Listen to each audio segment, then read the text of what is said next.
오늘 로마서 2장입니다. 로마서는 총 16장까지 있습니다. 그래서 두 부분으로 나눈다고 했죠. 1장에서 11장까지는 교리적인 부분이 나옵니다. 그래서 인간의 죄성에 대한, 또 오늘도 2장의 심판에 대한 말씀도 나왔죠.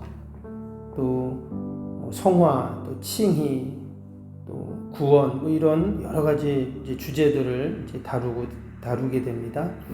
그리고 이제 뒤에 12장부터 16장까지는 이제 구원받은 우리 성도들이 이 땅에서 어떻게 살아야 될까, 이런 실천적인 내용들이 나오게 됩니다.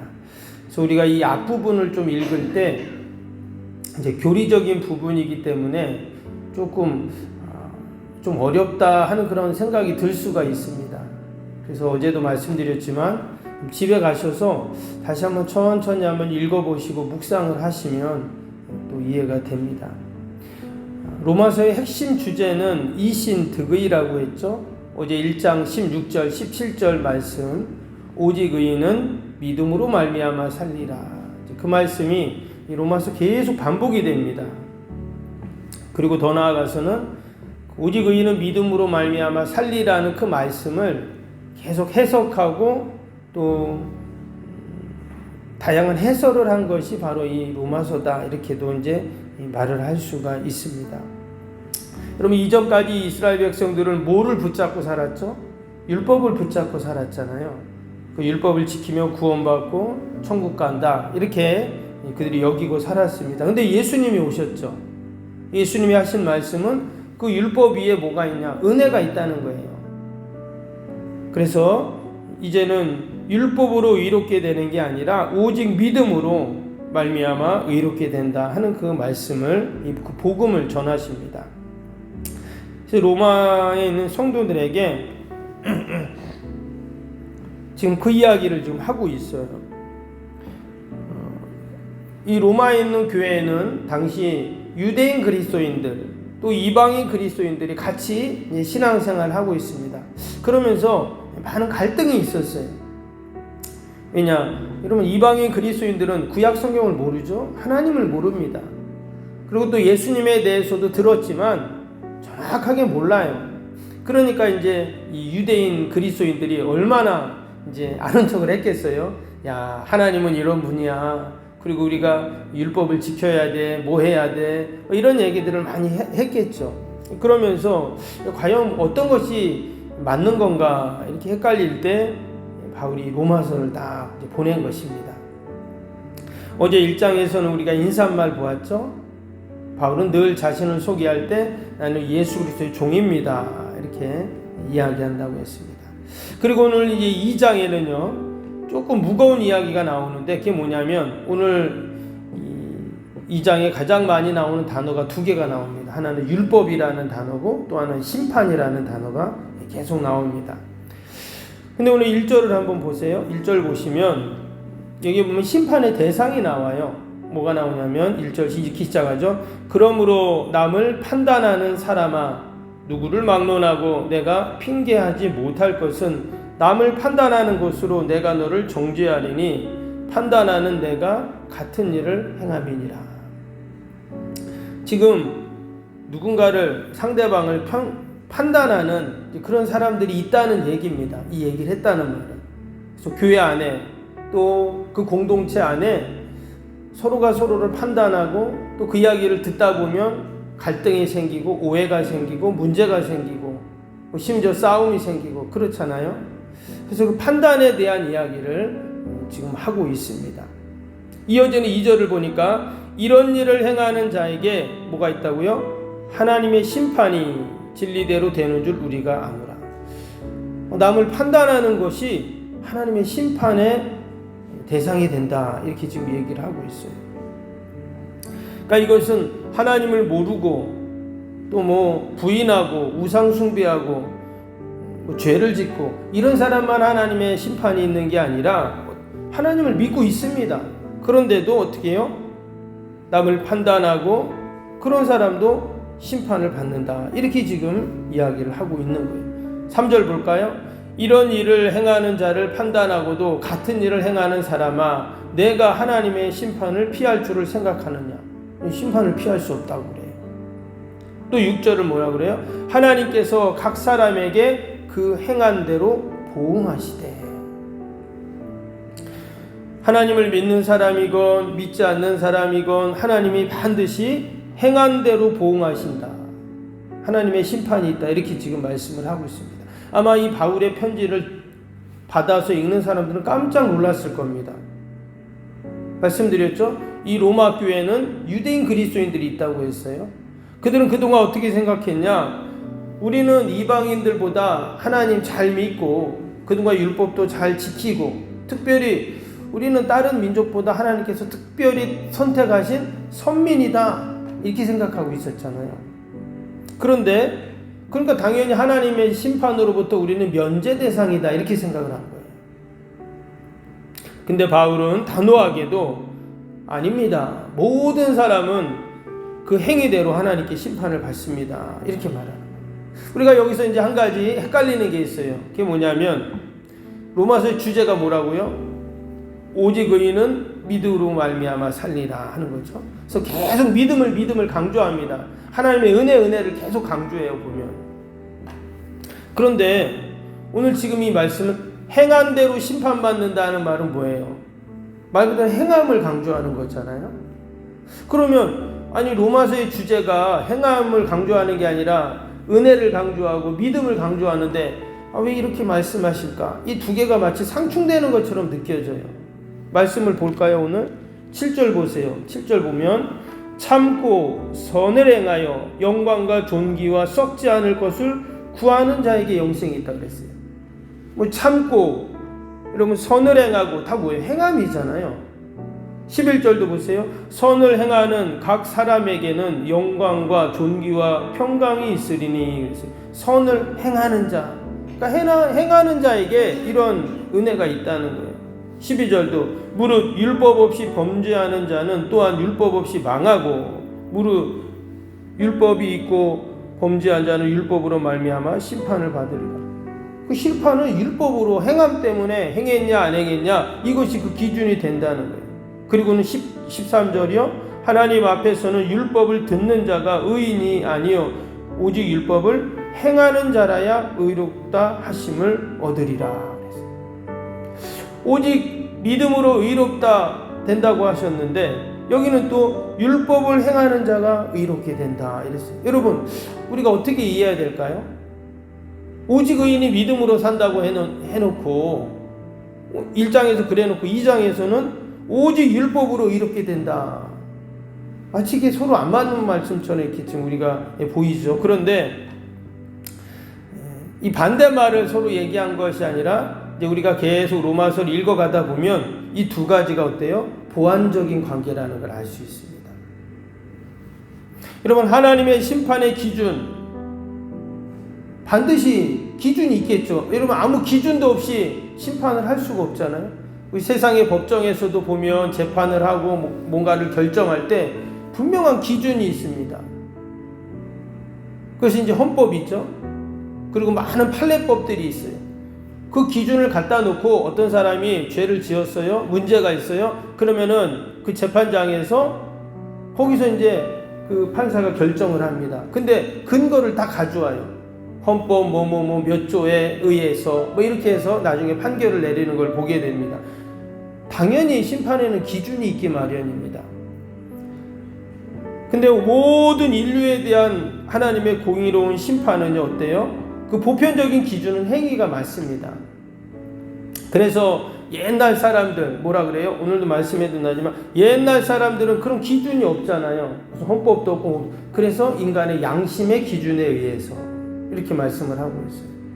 그것도 하나님이 인간의 마음 안에 양심이라는 기준을 딱 넣어준 거예요.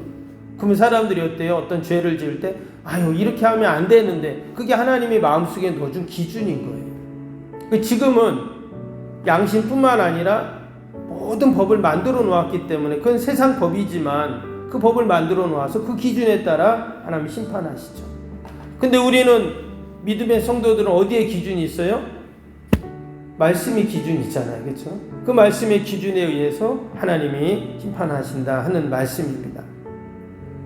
그런데 우리 믿음의 성도들은 어떠냐?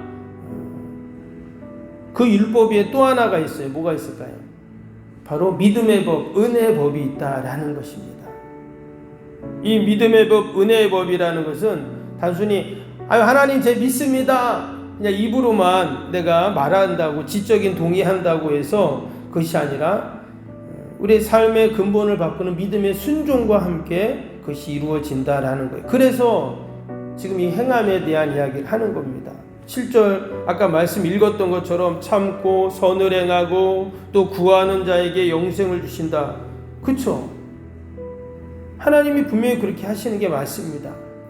이것은 행위가 맞습니다. 참고 선을 행하는 거 당연히 행위가 맞는 것이죠. 우리가 하나님 앞에 심판날 분명히 하나님께서는 이 사람이 과연 믿음을 가졌는가 안 가졌는가를 분명히 하나님께서 판단하실 텐데, 여러분 믿음을 가졌는지 안 가졌는지 증거가 있어야 되잖아요. 뭔가 자료가 있어야 되잖아요. 그럼 그게 뭘까요? 그게 바로 행함이라는 거예요. 이 사람이 믿음이 없는지 있는지를 어떻게 우리가 확인할 수 있겠어요? 근데 그것이 바로 그 자료 근거가 바로 믿음의 진실성은 행위라는 열매를 통해서 드러나기 때문이다라는 거예요. 그래서 여기 오늘 말씀에 그 행위로 심판받는다라는 그 말씀은 결국 하나님께서 우리에게 주신 그 믿음의 열매들이 행위이기 때문에 바로 이런 말씀을 하고 계시는 겁니다. 우리가 로마서를 읽을 때 특별히 꼭 기억할 것이 하나 있습니다. 그것이 뭐냐면 나의 기준이 아니라 하나님의 기준을 둬야 돼요. 그래서 또 구체적으로 말씀드리면 나의 환경이나 또 나의 행위나 나의 의로움이 아니라 하나님이 어떤 분이신가에 우리가 집중할 때 우리가 이 로마서를 더 은혜롭게 깊이 있게 이해할 수가 있습니다. 오늘 4절 한번 볼까요? 4절 말씀 보면 혹내가 하나님의 인자하심이 너를 인도하여 회개하게 하심을 알지 못하느냐. 그의 인자하심과 용납하심과 길이 참으심이 풍성함을 멸시하겠느냐. 이게 보니까 하나님은 어떤 분이라고 그랬냐면 하나님의 인자하심 그랬죠. 하나님은 인자하신 하나님이시라는 말이에요. 또 하나님의 용납하심, 또 하나님은 무한하게 우리를 용서하시고 용납하신다. 또 하나님은 어떤 분이에요? 길이 참으심이 풍성하신 분. 하나님은 우리를 늘 참아주시고 결국은 기다려주시는 하나님이시다라는 것을 지금 말씀하고 있는 것이죠.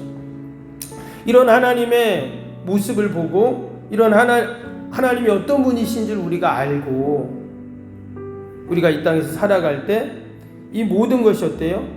하나님의 인자하심, 하나님의 용납하심, 길이 참으심, 은혜의 기준이다라는 거예요. 오늘도 하나님은 은혜의 기준으로 우리를 심판하세요. 나를 보면 정말 내가 성경에는 모든 사람이 죄인이라 했잖아요. 우리는 하나님의 심판대 앞에 서면 그 심판을 면할 사람이 아무도 없습니다. 그런데 우리가 하나님이 어떤 분이신지를 바라볼 때 그 하나님은 늘 은혜의 기준을 갖고 우리를 심판하시기 때문에 우리가 오늘도 여러분이 이렇게 살아가고 있는 줄로 믿습니다.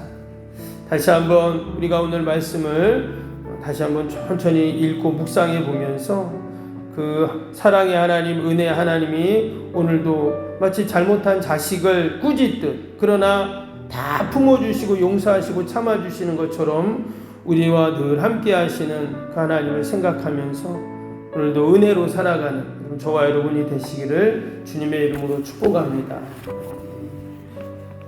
오늘도 우리 주신 말씀 생각하면서 화요일 기도 함께 하도록 하겠습니다. 화요일 기도입니다.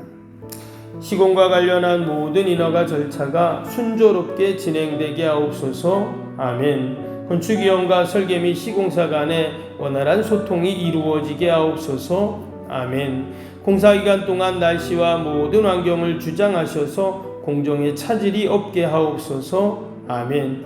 지역 주민들에게 불편함을 끼치지 않는 안전한 공법으로 건축되게 하옵소서. 아멘. 착공부터 완공에 이르기까지 지역사회와 긴밀한 우호관계를 유지하게 하옵소서. 아멘. 건축사와 건설사, 시공사를 붙드시고 초심을 잃지 않고 잘 감당하게 하옵소서. 아멘. 공사기간 동안 안전사고나 불미스러운 일이 한 건도 발생하지 않게 하옵소서. 아멘. 성실하고 책임감 있는 감리로 건축의 시작과 끝이 완벽하게 진행되게 하옵소서. 아멘. 자재 품질 및 검수가 철저히 이루어지고 공사 일정이 지체되지 않게 하옵소서. 아멘. 최적의 공사기간과 공사비 절감을 위한 세밀한 업무가 이루어지게 하옵소서. 아멘. 꼼꼼한 업무로 불필요한 비용 발생을 원천적으로 차단하게 하옵소서. 아멘. 건축에 필요한 모든 재정이 시기적절하게 잘 채워지게 하옵소서. 아멘. 입당에 이르기까지 모든 건축 과정에 재정의 집행이 어려움 없게 하옵소서.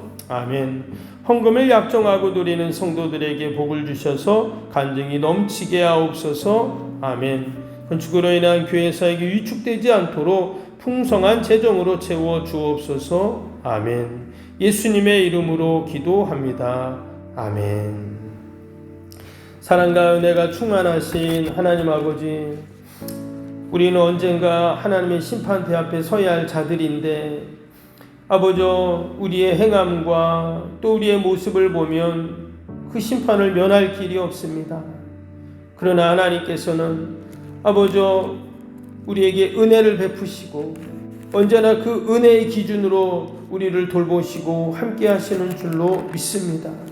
늘 그 하나님 앞에 감사하고 그 인자하신 하나님, 또 아버지 용납하시는 하나님, 길이 참으심이 풍성하신 하나님 앞에 늘 감사하며 우리가 믿음으로 살아가게 하여 주옵소서.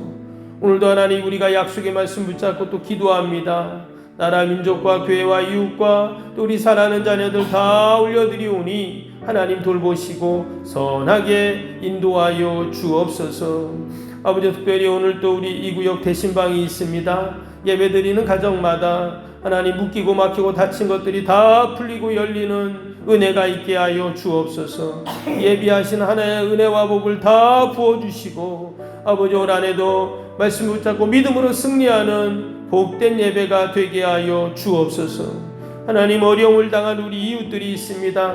화재로 어려움을 당한 그 유족들 모든 분들 하나님 위로하시고 하루속히 아버지 모든 어려움들이 다 해결되고 다시는 이 땅에 이러한 아버지 참사들이 일어나지 않도록 은혜를 베풀어 주옵소서.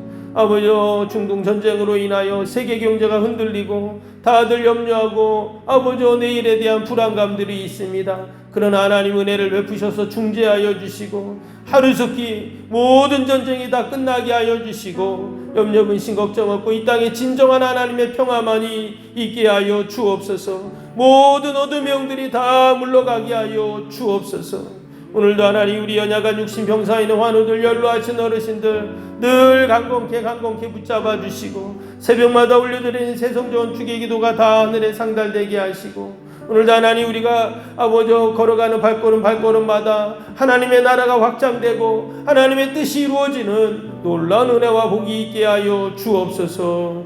감사하며 예수님의 이름으로 기도하옵나이다.